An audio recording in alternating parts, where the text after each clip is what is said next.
Hello, stranger. Hello. What day is this? Is it Monday? It's Sunday. Oh, right. Oh, crap. I've come to work a day early. Did you do it on purpose or by mistake? No, on purpose. On purpose. On purpose. Nice to see you, though. Very nice to see you, Adam. It's a while since we've been in the chair, either next to each other or opposite each other, but it's very nice to see you. And we'll be together next weekend too. Yes, because we're doing Cast Fest on Saturday, the 25th of April. We're going to be at the famous BBC Maida Vale Studios, which I've never been to. In London. But lots of famous people have been there, like the Beatles. Yeah. So basically, when you go on the Wikipedia, when you go on the Wikipedia page of Maida Vale Studios, it'll go Beatles, Radio 1 Live Lounge, and then us. And then Adam Fleming. I'd put Adam Fleming at the top if I were you. Well, so that's next Saturday. But on this episode of Sunday's Newscast, we're going to talk about a few different things. We're going to talk about the latest in the Mandelson mess. I've been speaking to Cabinet Minister Liz Kendall about whether the Prime Minister was terribly let down or whether actually he should have done a bit more homework on Peter Mandelson. We'll get the latest on Iran because Lyse Doucet is in Iran. So very rare for the BBC to get an opportunity to report from Iran at all, let alone in a wartime period. We're not far away from Mega May, those elections in Scotland, Wales and local councils in England. And I've been on the road in Scotland for a few days this week talking to voters and all 6 of the party leaders who are vying for people's votes. So tons to do. Should we get on with it? Oh, and Paddy is going to join us, I believe. Sunday pal is going to waltz in at some point. He's going to stumble in a way which I call Laura Kay style. Oh. Because of in the old days when you were a political editor doing a million things at once and we'd be recording an episode of Newscast. And we're like, well, Laura will appear at some point. And then you could hear the door creaking open and be like, all right, here she is. Anyway, so here is your episode of Newscast. It's Laura in the studio. And it's Adam in the studio too. And Paddy will be popping in any minute now when he's finished doing his radio programme. So we are still paddling around in the aftermath of the revelation by our journalistic colleagues at The Guardian on Thursday that Peter Mandelson did not get developed vetting status, which is part of the vetting process in government. The Prime Minister didn't know that. The Prime Minister's telling everyone how cross he is about that. But he's going to have to face questions from MPs tomorrow.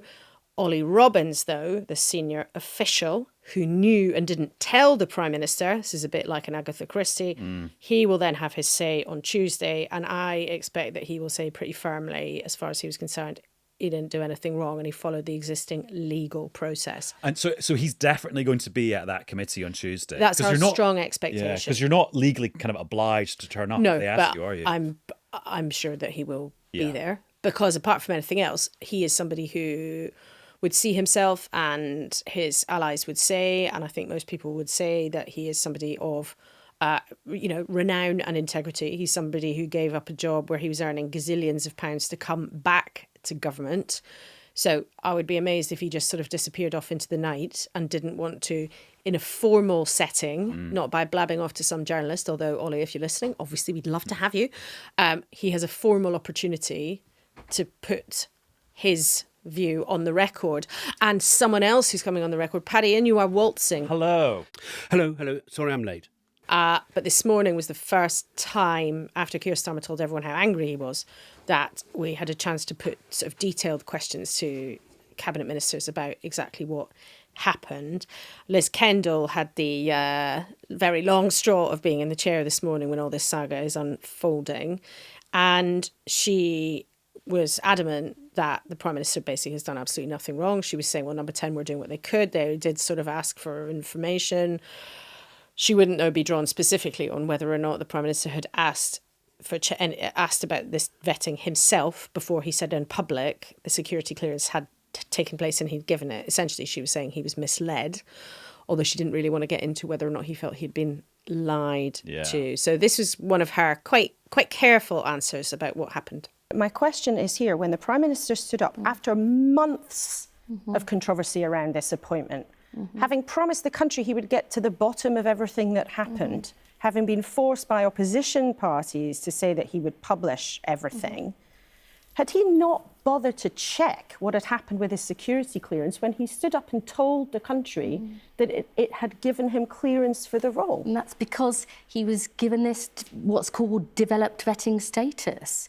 I think repeated questions were asked about the whole process. And as I said, Keir will set out more of that tomorrow to the House. Well, did he ask the question? Because you've just said repeated questions were asked. If he asked the question, why did he say something wasn't true? He was told that he'd been granted developed vetting status. That's the sort of the objective of all of this. And if he had known that UK security vetting hadn't cleared him, he would not have made that appointment. I think it's just really important to be clear about it. I think that was a failure not to tell him. I think that was wrong at the start, but also, as you know, subsequently, when a number of statements were made, not just by the Prime Minister, but lots of other ministers, to the media, but also to Parliament. But my takeaway from listening to Liz Kendall was, well, first of all, she was incredibly sure-footed and confident when she was talking about her own brief as technology secretary. And as soon as she was doing a chat about AI, it was like, oh, this is her bread and butter. She's very confident talking about this. She thinks she's clearly in the right on this issue. Asking questions or answering questions about the whole vetting thing, she became much more sort of legalistic and not tongue-tied, but much less sure of herself, which is always just a sign of a politician knowing that they're in quite scary territory. Yeah, I mean, it's an absolute nightmare. It's the last thing that ministers want to talk about, not least because ministers were sent out with the wrong information about Peter Mandelson over a period of many months. And they hate that. Isn't it right as well that many of them heard about it from The Guardian, including the Foreign Secretary? Correct. And also, The Guardian had a great behind the scenes piece about all the cabinet finding out about this, really, as they would do because it was their scoop, so perfectly entitled to sell it again. David Lammy was on a plane. They were reporting, and he got called into the cockpit because the pilot was like, "Oh, Downing Street are on the radio." Just fairly horrendous for them as human beings, but it comes back to this point in politics: ignorance isn't a very convincing defence. If you are a minister and you are the Prime Minister, you are the person who is ultimately accountable. And yes, he didn't have this information. The political criticism is, ought he not to have gone and tried to find it, rather than waiting many, many months, journalists then being the ones who find out. And it is an absolute mess. And I don't think this is going to be any easier by the end of Tuesday. Because we played the clip of Keir Starmer duffing up Boris Johnson about how easy it is to tell the truth and how easy it is. You're either running the government or you don't know what's happening. And it's exactly what people are saying to him. Yeah. It's chilling. That must be part of the feeling you're getting when you're talking about Liz Kendall feeling it. As I think that's what you're saying. Mm-hmm. They must be feeling it because this was part of their whole vote for us because we're not them. That's right. And I think that's completely true. Remember yesterday we were mentioning one source has said to me it's particularly painful for Keir because he considers himself such a man of integrity, and this is wiping that away from the public's eyes. You hear it a lot, whether in focus groups or when you're chatting to voters. People say, well, they've turned out to be just the same as the previous lot. So now they would dispute that very, very strongly.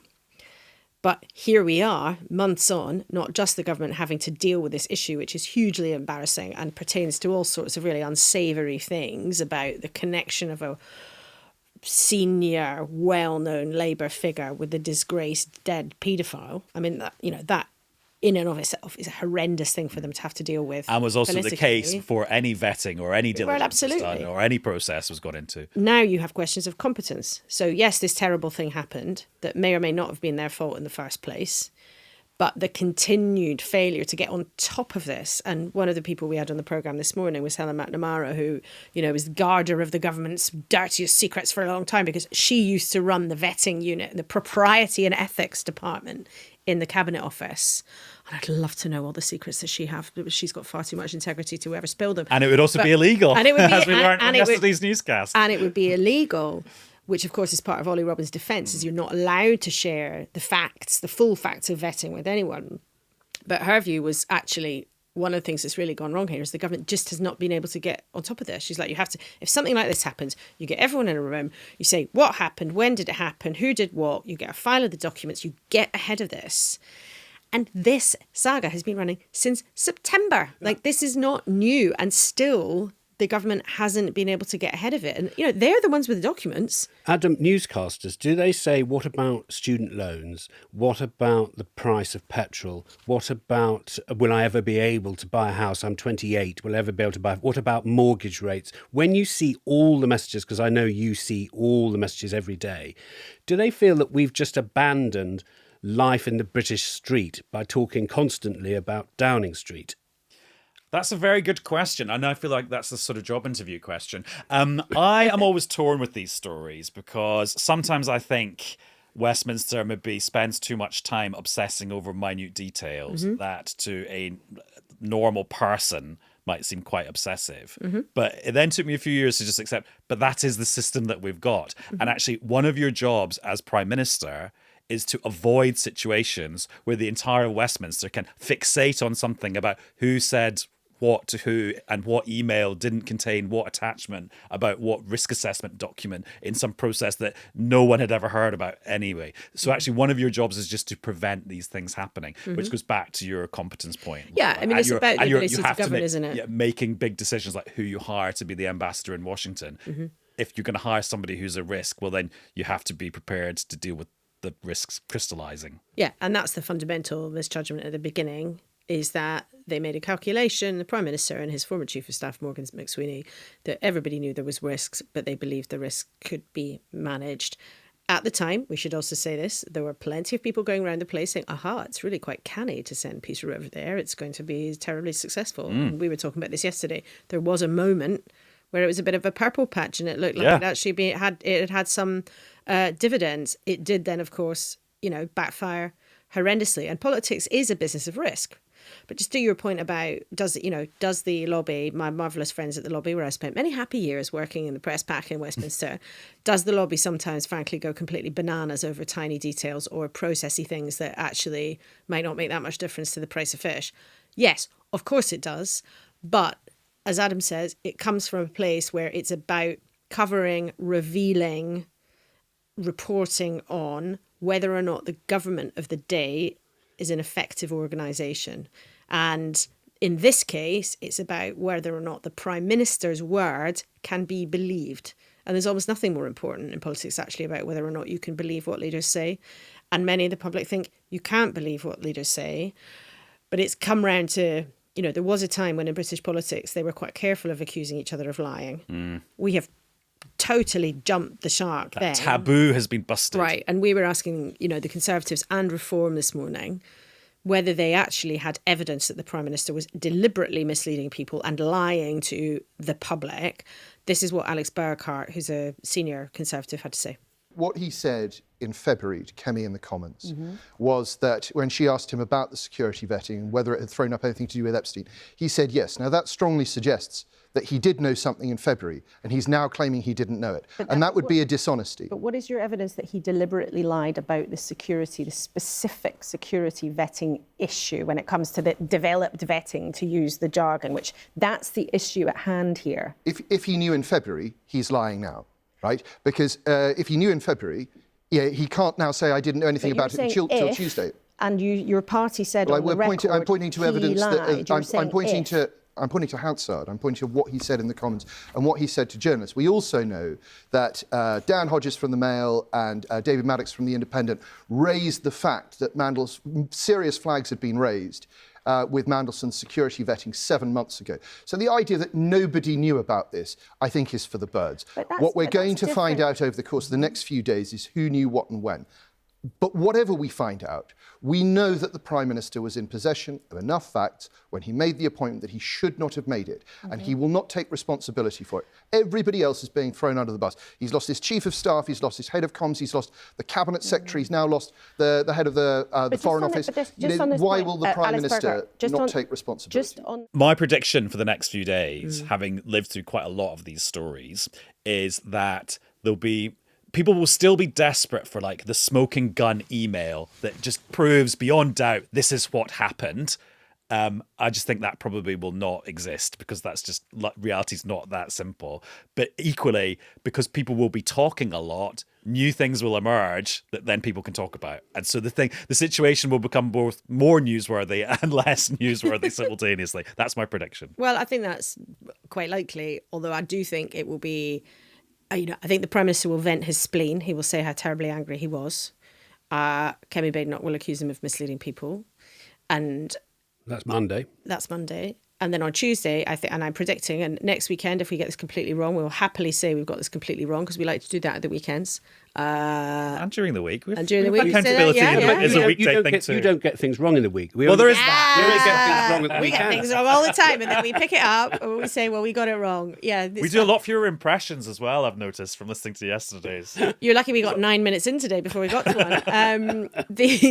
I expect, and I don't know this, but I expect from, like you say, Adam, having lived through like quite a few of these stories, I think what Ollie Robbins will say is something along the lines of, I was following the process. The risks had already been flagged. We'd put in ways of managing those risks, and therefore I was perfectly able to allow him to go forward for the job because the risks had already been flagged and we'd already worked out how we were going to manage them. And I say that partly because on the record, Ollie Robbins talked about all of that when he was giving evidence to MPs last year. He said it was very difficult to work out between him and Peter Mandelson how to manage his business interests. But yeah, we did it and we put some mitigations in place. So he's already on the record saying, yes, there were problems, there were things that were difficult, and I managed to work them out. Where I think it's harder for him is why he didn't put his hand up at any point in the last few months when the Prime Minister was going around the place saying, oh, this guy was given clearance. But in classic Westminster process, and this all does feel like an episode of Yes Minister on acid, and younger newscasters, if you've never watched any of that and you're interested in politics, you really should, because it's life imitating art back in the 1980s.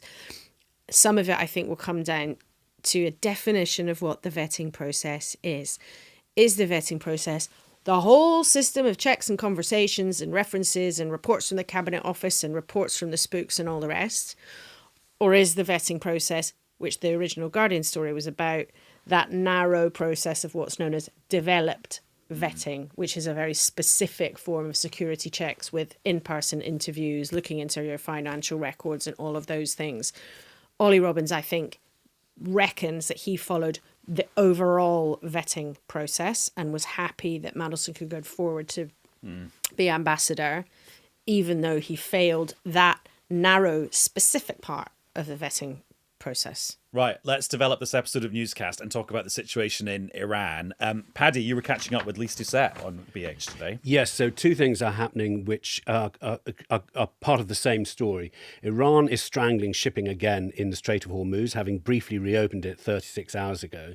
It's using Mosquito fleet, small raiding commando craft style, even men on jet skis, to threaten cargo ships, and we got a briefing on that. And at the same time, the parliamentary speaker has said there's some progress in talks with the United States. But Lyse Doucet told us the two things are the same. It's you're leveraging the Strait of Hormuz whilst you're talking. And of course, the US is blockading the Strait of Hormuz whilst it's talking. So Lyse said, here's what we could expect. The best that can be hoped for, and this is the best, is that the two sides would agree, they'd come to a broad framework to agree to, hopefully to extend that ceasefire, which expires on Wednesday.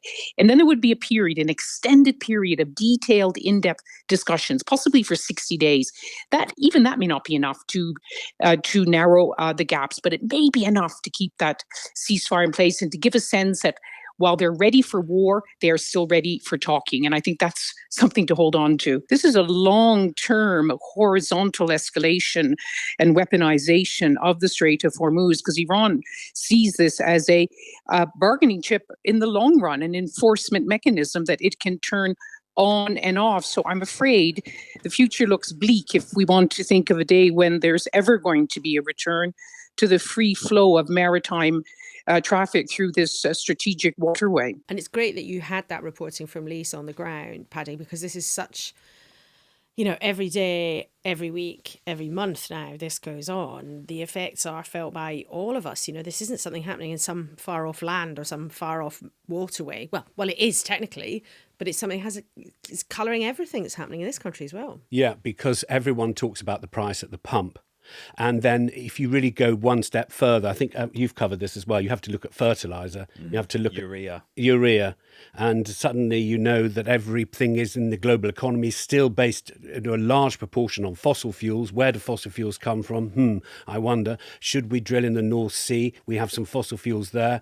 This has all come out in the last 6 weeks in a way that we couldn't have predicted 7 weeks ago. But you were very early on, though, and I know you've done reporting about this and your experience of doing this many times. You were very early on saying Iran has got an economic weapon with the Strait of Hormuz.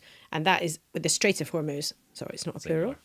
Exactly. Iran has a very, very powerful economic weapon. They're not... Their military could never rival the United States, but they have an economic weapon. Yeah, and the thing is, they've spent 47 years working out how to fire it. So everyone knew, including A-level history students, that they were going to leverage the Strait of Hormuz. Washington and Israel knew that as well. Everyone knew this was going to happen. So it's about the clock. Can Iran suffer enough that it stops doing this in the time available? And they keep sending the message, we can keep sucking it up because the people have not gone out on the street. And we should remind everybody, this is a very brutal regime that enjoys hanging and shooting its internal critics. And no one in the world has argued for a nuclear Iran. So that's in the broad mass of history, there's always been this concern with how to tackle Iran's nuclear ambitions. Now, the previous US president said we're going to negotiate it away. Donald Trump has listened to Israel's demands for 20 years to go in the hard way and kill people. But the street has not come out. So Lyse was saying this morning, this is not going to end in 6 weeks because this has been the unfolding of a 47-year-old rivalry. With luck, with skill, with diplomatic skill, you could get a ceasefire. I think my thing about this is timelines. Like everyone is focused on, 2-week ceasefire. And then you see stocks jump and oil prices fall because everyone's like, that's great. But then you read more details about how the global food system works and the transit of all those fertilizers. And you're like, well, no, the effects of what's happening now will be felt on your supermarket shelf maybe in a year's time when potentially all of the diplomacy and the conflict is in the rearview mirror in quite a big way. Yeah, that's completely right. And it's been that case from the beginning. It's an exponential thing. It's not stop day one, stop after 3 days. Oh, it'll take 3 days for things to go back to normal. Stop after 6 weeks. Oh, it'll take 6 weeks to go back to normal. That is not the situation. And the last boats that left the Strait of Hormuz before the conflict have arrived in their destinations, and there are no more coming out. And that means, sadly, oil prices are going to be affected for many months potentially, and so is everything else. And that will be, your holiday flights, your food prices. We've had lots of predictions from big august economic think tanks about the fact that the UK is going to be hit harder than some economies because of how things work here. So unfortunately for everyone, really, and you've said, Paddy, there are in their mind good reasons for America and Israel to go in. How do you take on a regime like Iran, who've done all sorts of terrible things and want to build a nuclear weapon? But the costs are already being felt by countries around the world and their populations, and they will do for quite a long time. Yeah, but just to lean into that, given that they are threatening and it's said firing on cargo, if they had a nuclear device on top of a ballistic missile, then we know this is a regime that would threaten the use of them. So that's the kind of point. We don't want this to be a newscast which is just saying there's a mess in the Gulf, because arguably that says that Washington, there's a bigger mess when they get a nuclear weapon. So that's the big picture. But it was always the big picture before Donald Trump was elected. Well, it was, that's right. And in fact, there are students listening to newscasts now who are looking at 5 or 6 or 10 examples of the West going into the Middle East to dislodge men, as it always is, who run oil-rich states. There'll be people there now with their books out with 10 examples shouting into their earbuds at them. I also just think there was a very good piece in the Financial Times on Saturday about the impacts on food security around the world. And I sometimes think in this country, we fixate maybe a bit too much on our petrol pumps and our supermarket shelves, forgetting that, well, the countries that provide for the produce for the supermarket shelves can actually be in a way worse situation than us. Sure. And it was talking to Faisal the other day there from Washington, from the spring meetings of the big international financial organizations like the IMF, and the boss of the IMF saying, governments should look at doing free public transport. Now, that's not aimed at the UK. It's not like free tube for everyone to deal with international energy crisis. That's aimed at developing countries where actually a huge difference to their security and survival can be made by people getting the bus to work as opposed to driving. And there are countries looking at 4-day weeks. There's the issue of gas for cooking in India. Most people in India cook on LNG. Yeah, I was on holiday there a few weeks ago. Lucky Humble you. brag. And actually, our last day, where we were saying we had a barbecue, and I was like, "Oh, that's a nice treat." They're like, "No, it's not a treat. It's because there's no gas to cook your dinner, so you're having a barbecue tonight." Oh, because you had like solid fuel, in other words, chips and charcoal and wood. Yeah. There's nothing wrong with taking a holiday. You know, no one's criticising you for going away and ruining India's economy. You're helping India's economy. Helping, yeah. And anyway, right. Other places that we've been lately. I've been to Scotland this week. Yeah, I've spent quite a bit of time in Scotland this week because the Mega May is coming fast, the huge elections in Scotland, Wales, and lots of local councils in England too. So we chased 6 different party leaders around the country, or the central belt of the country, where the population is very concentrated between Glasgow and Edinburgh. And we talked to lots of voters about what's on their mind. And it was really, it's always the best thing is always to go out and talk to the public. The few that are left that Paddy hasn't spoken to. Yes, I've spoken, because there aren't very many of them. But I've got to say, having done these kinds of films and this job for, jobs like this for a long time, I don't think I've ever sort of had every single conversation where people have just gone, it's all really offline, I don't know who I'm going to vote for, which was really interesting. It was very, very striking. So you have a situation where, the SNP think they're going to win another majority. In fact, John Swinney said, I confidently predict that, which is put expectation management absolutely up there. And you wouldn't have done that 18 months ago. Oh, you wouldn't have done it 3 months ago, I don't think. And it would be unprecedented for the SNP to do that. To win a 5th term in office, they'd then run health, housing, transport, other things like that in Scotland for more than 2 decades. That would be extraordinary. The polls suggest they're going to be the biggest party nonetheless. Labour has really found it tough going because Labour across the UK has been so unpopular. And because their leader called for Keir to go. Yes, but it's interesting if you look at that. The polls haven't really shifted since he did that, but his personal ratings have improved a little bit.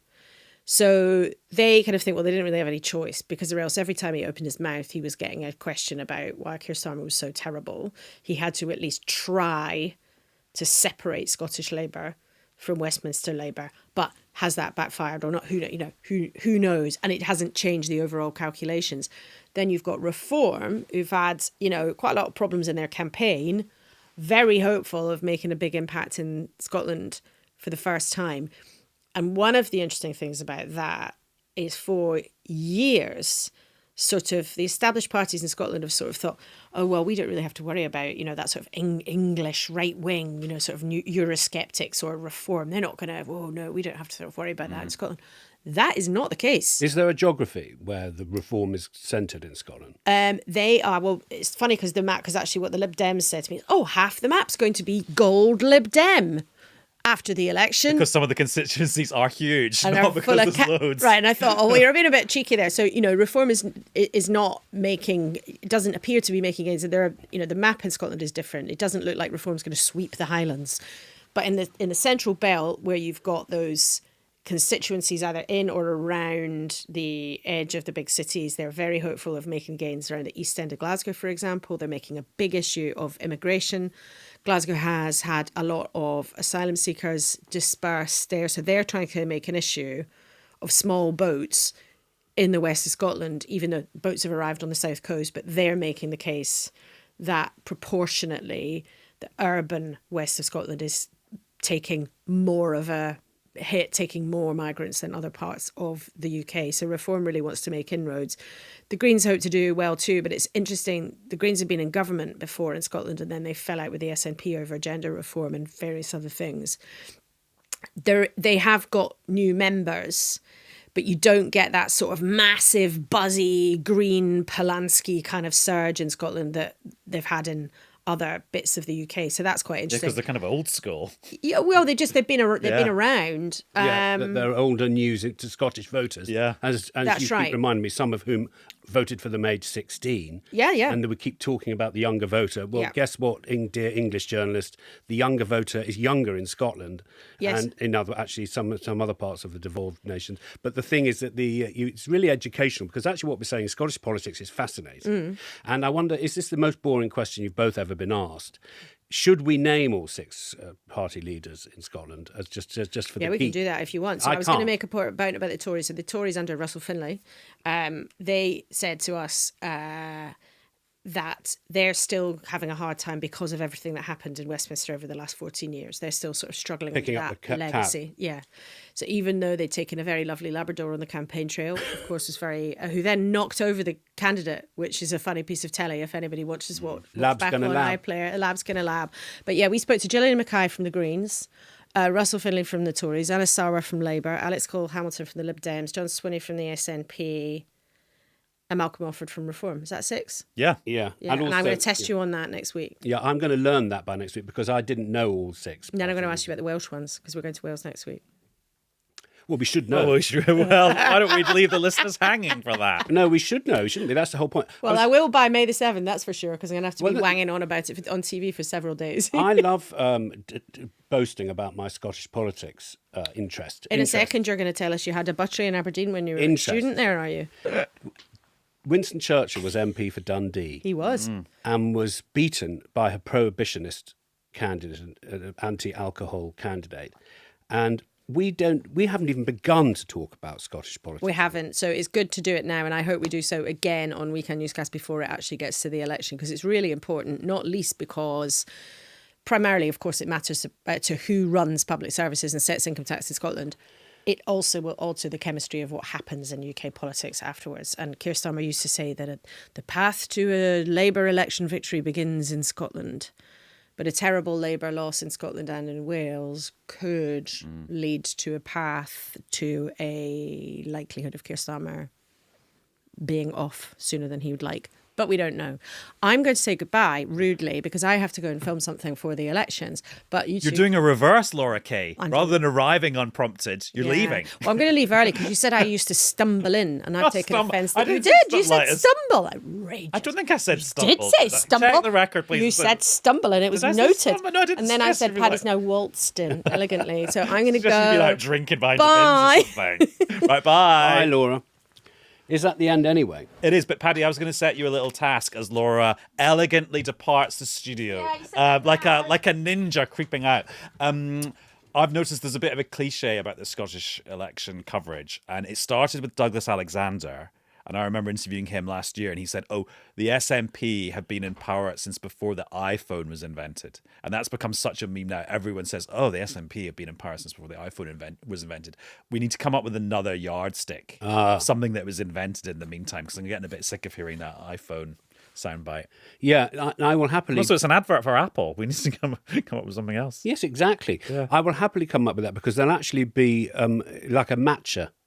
You know that funny tea drink? Oh, I mean, the SNP have been in power long before matcha. Long before the matcha. Unless you're in Japan. I wonder if they were the peak Pokemon. Did they come in as Pokemon was going out, do you think? Is it like that? Could we do it? No, Pokemon, I think, was around 20 years ago. I don't know. No. Anyway, look, you've set me a future challenge rather than fishing challenge now. Well, look, thank you for having me.